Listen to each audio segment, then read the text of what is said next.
Hello, my name is Mark Bangert.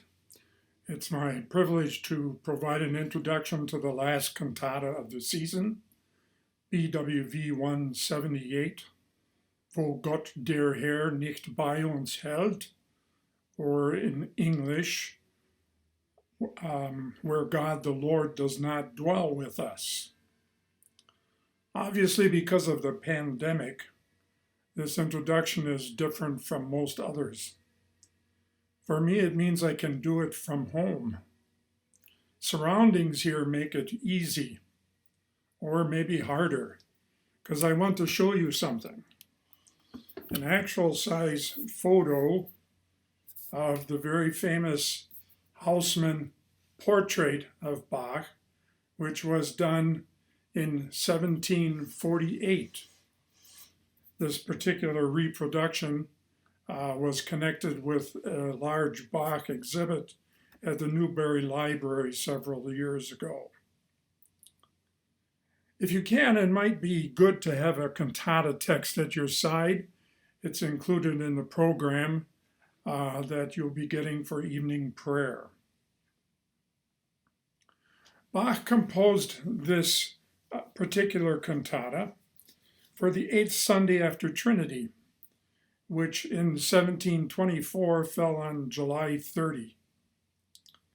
Having been in Leipzig for just over a year, the composer intended this work for his second yearly cantata series, all based on familiar hymns. The Gospel for the 8th Sunday of Trinity is from Matthew 7, which we know as the Sermon on the Mount.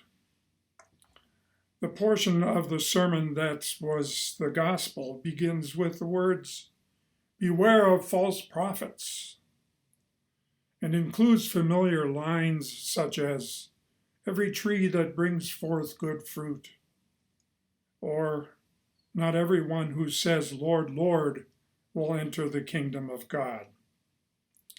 But it's that first line that propels this cantata. The 1524 8-stanza hymn behind the cantata was authored by Justus Jonas, who was a friend of Luther and pastor for a short time at the Castle Church in Wittenberg. He was also a lecturer in church law at the university in Wittenberg. His hymn is a paraphrase of Psalm 124, as if this could get any more complicated. Psalm 124, as you may remember, is an expression of gratitude to God the Lord for delivering Israel from Egypt by leading them through the sea. Jonas, however, changes the focus by identifying the enemy mentioned in the psalm not as the Egyptians, but rather those of his contemporaries who were threatening the infant Reformation movement. More precisely, he was probably thinking of some Roman Catholic princes who had just formed a league whose purpose it was to bring the Lutherans back into the fold, by force if necessary. A quick look at the stanzas preserved literally in the cantata text bear this out. For instance, in movement 4, Jonas has the people sing, quote, "They persecute us as heretics. They are out for our blood," unquote. This was no metaphor or figure of speech.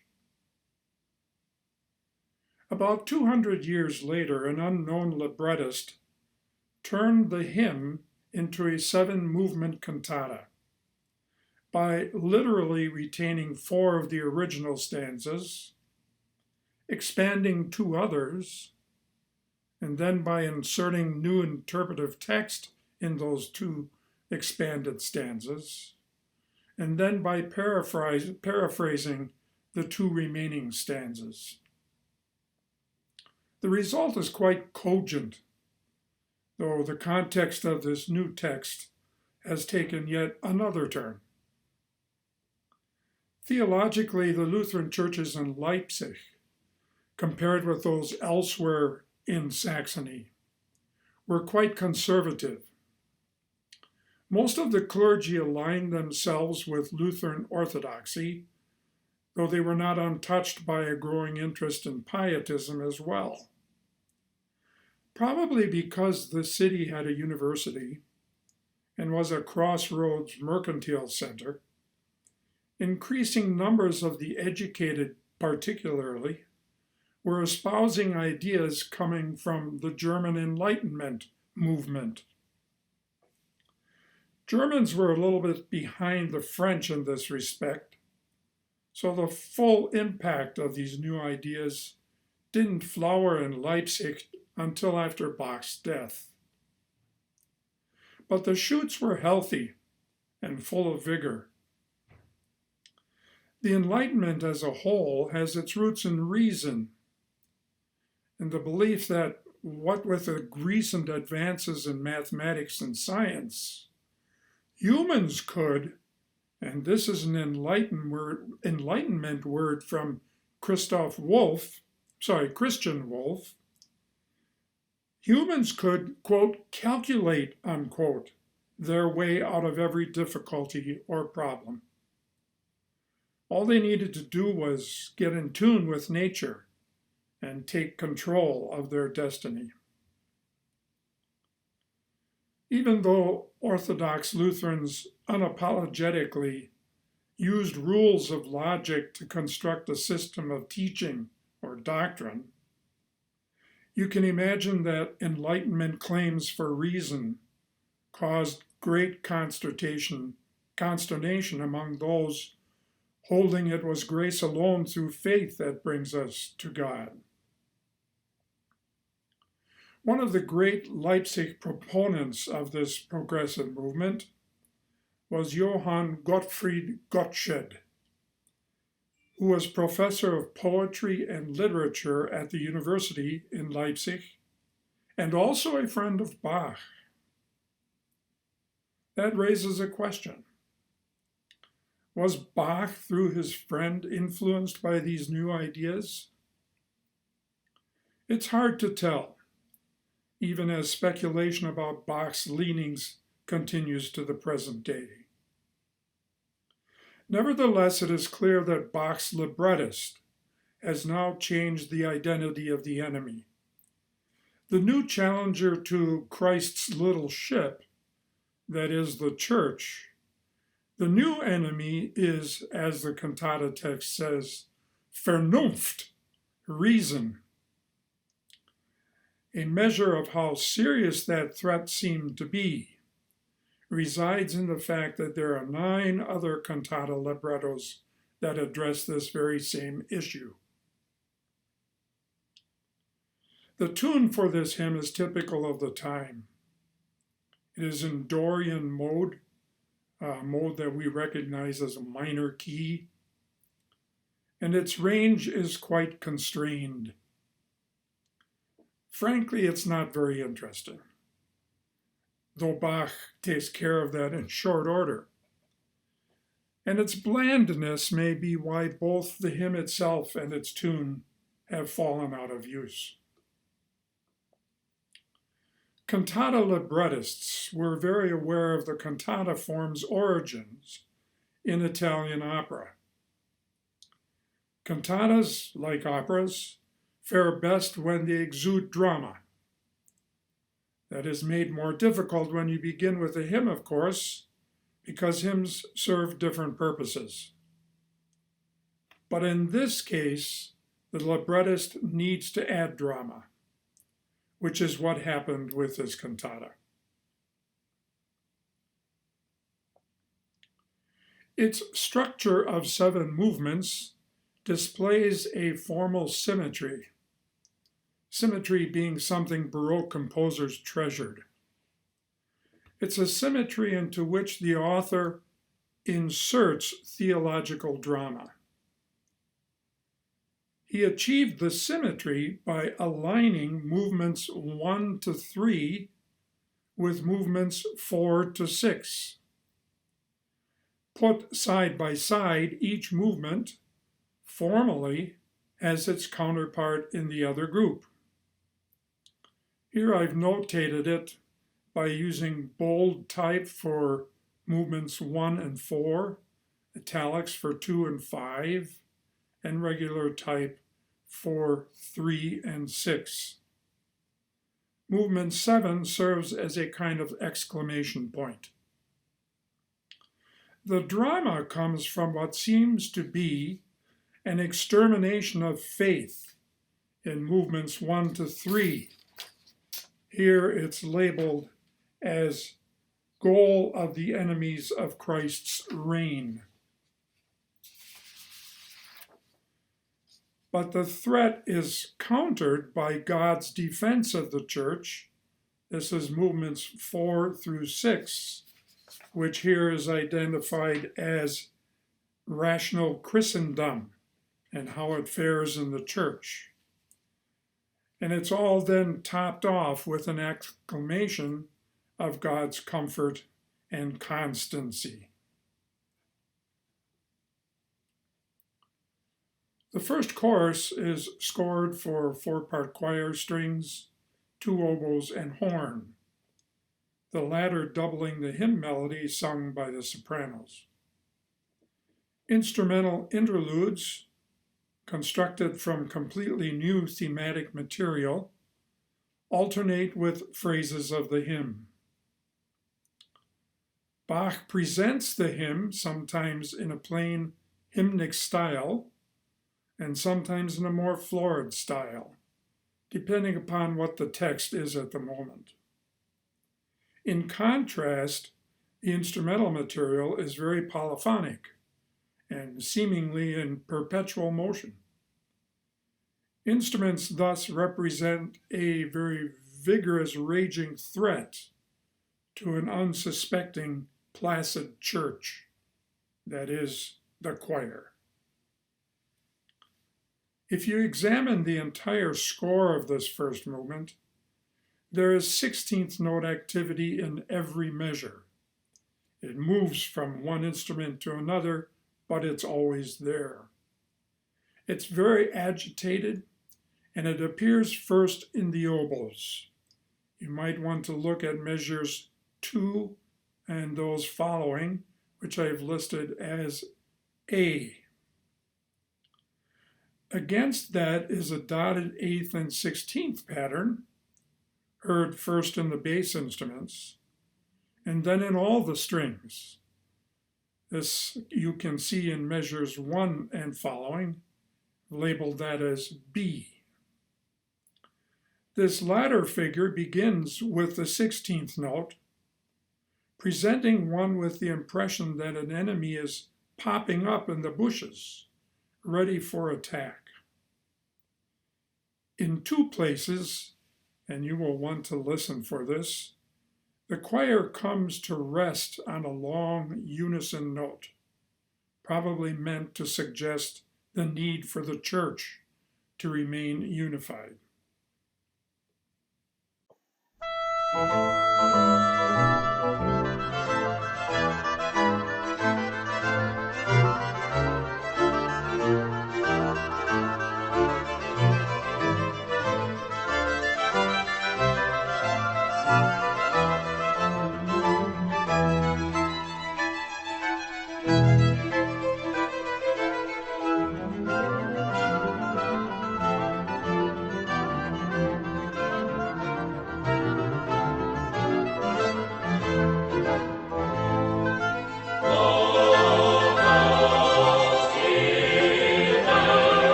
Movement 2, scored for continuo and alto, consists of phrase-by-phrase presentation of the hymn, interspersed with the librettist's insertions, measured sections mixed with declamation and recitative style.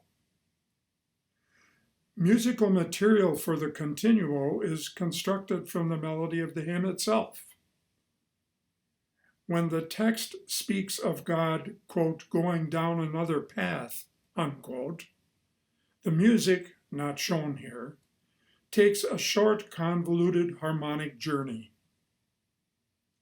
Shortly thereafter, the librettist introduces a strange word, Kreuzesmeer, which means literally cross sea, or better, sea of the cross, a kind of merging of the Exodus and Christ's delivery from the cross. The third movement, scored for strings and bass, is one of the great arias from all of the Bach Cantata literature. Poetic license shows up in amplifying the image of crossing the sea to crossing the sea with waves. Given that new image, Bach lets loose with musical fury, trying his best to induce musical seasickness. Long melismas from the bass soloist occur on the words Meeresweilen, wild waves, or erweitern, expand, and zerscheitern, to wreck. All of this would be sheer fun were it not for the fact that the little ship of Christ Church is on that selfsame sea. There is sustained pounding of the sea waves and syncopations that throw everything off balance. The little ship is about to be wrecked.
The plot now takes a turn. The hope for stability and the trust that it will come enters the drama via a presentation by the tenor of the simple hymn melody, couched in a trio scored for 2 oboes and continuo. Noticeable here is the regularity and predictability of the music.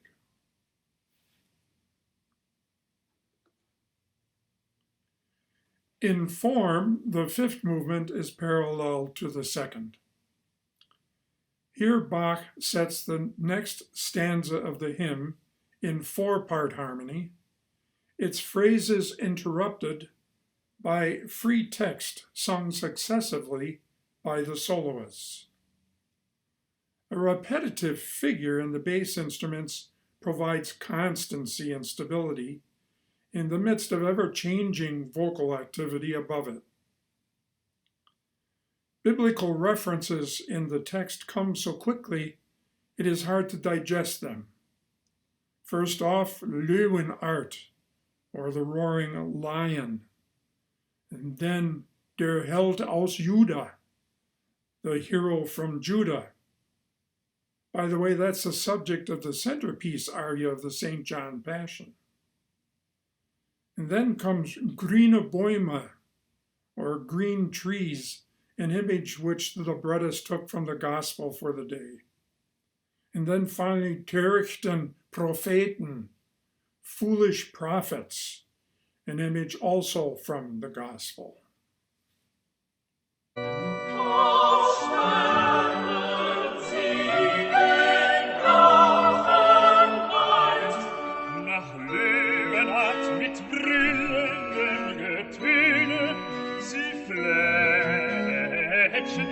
Bilder zähne.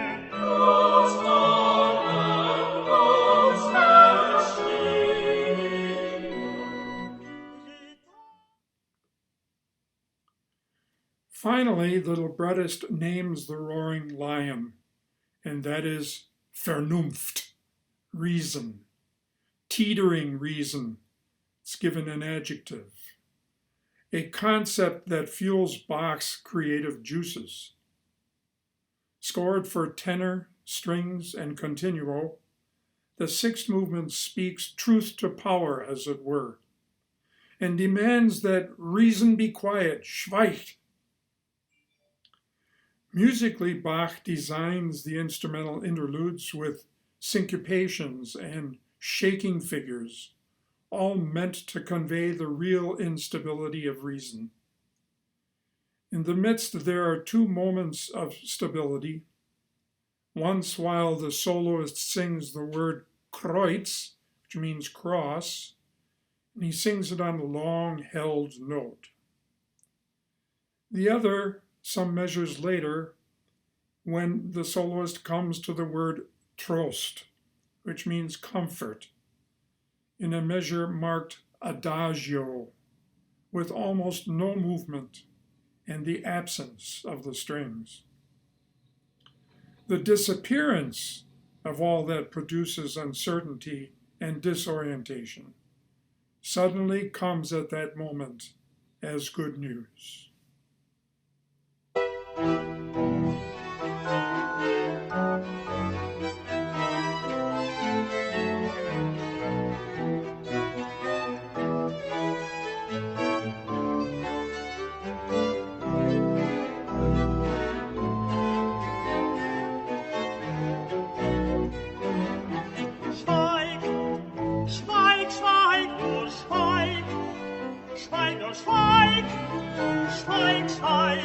Schweig, nur kaum in der Luft. Schweig, schweig, nur schweig, schweig nur kaum in der Vernunft, kaum in der Vernunft. Schweig, schweig nur kaum in der Vernunft.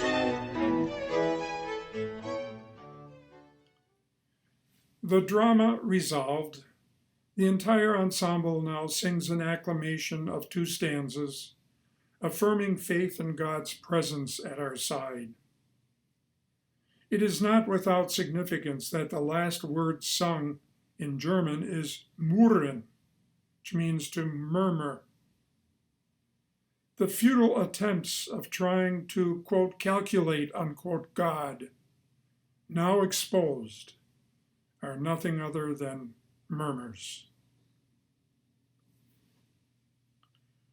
Left to think about here is what this work might mean today.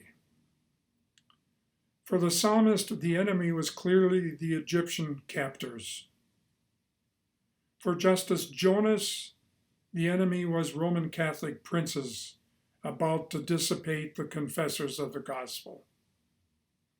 For Bach's librettist, the enemy was incipient rationalism. Who or what is the enemy for today's listener? I suppose one could say that the enemy for us is COVID-19. In many ways, that might be valid when you think of the poverty, the hunger, the death, and the mental illness the disease has caused. But maybe that's too easy. It is interesting to note that for Jonas and the librettist, the enemy comes from within the church, broadly speaking. It would be true to Bach's world to look for the enemy within. Within the church, yes, but better within each of us. Might it be our cumulative reticence to speak truth to the camouflaged issues that in the light of the epidemic have now come to light? Is there a roaring lion somewhere in the fact that major cities across the world are suddenly experiencing dramatic changes in air quality because of the epidemic. The pathos of the world is making waves that perhaps call for long hymns as a chance to reflect on our individual and corporate pasts.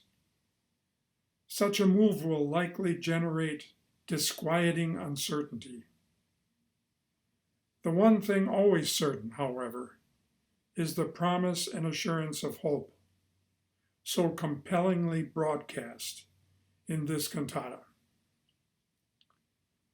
I hope you enjoy listening to it and that the music draws you into more than listening, but to contemplation of the deep thoughts that it contains.